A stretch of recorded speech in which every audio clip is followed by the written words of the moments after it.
స్మరణ చేస్తూ నిల్చుంటాడో, స్మరణ చేస్తూ ఏకకాలంలో నిల్చొని స్వామిని చూస్తూ ఉంటాడో, ఆ స్వామి యొక్క ప్రభావము, స్వామి యొక్క వెలుతురు ఆ భక్తుడి మీద పడుతుంది.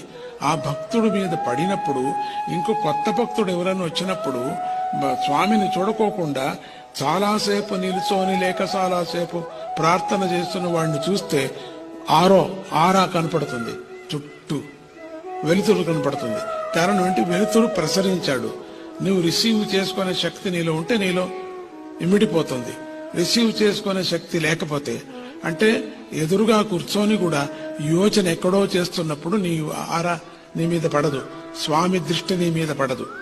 స్వామి దృష్టి, స్వామి వెలుతురు, స్వామి దీపము, గురువు దీపము, గురువు వెలుతురు, దత్తుడు దీపము నీ మీద పడాలంటే ఏకాగ్రతతో స్వామిని భజించినప్పుడు ఆయన వెలుతురు నీ మీద పడుతుంది.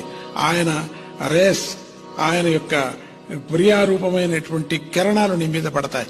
ఎప్పుడు నీ మీద పడుతుందో నీలో ఉండేటువంటి దోషాన్ని నివారణ చేసేటువంటి లేజర్ ట్రీట్మెంట్ అవుతూ ఉంటుంది. అది తెలియకనే లేజర్ ట్రీట్మెంట్, నొప్పి లేకనే అవుతూ ఉంటుంది లేజర్ ట్రీట్మెంట్. అటువంటి లేజర్ ట్రీట్మెంట్ ఆ దత్త గురువు నుంచి మన మీద పడుతుంది. ఎవరు భక్తుడు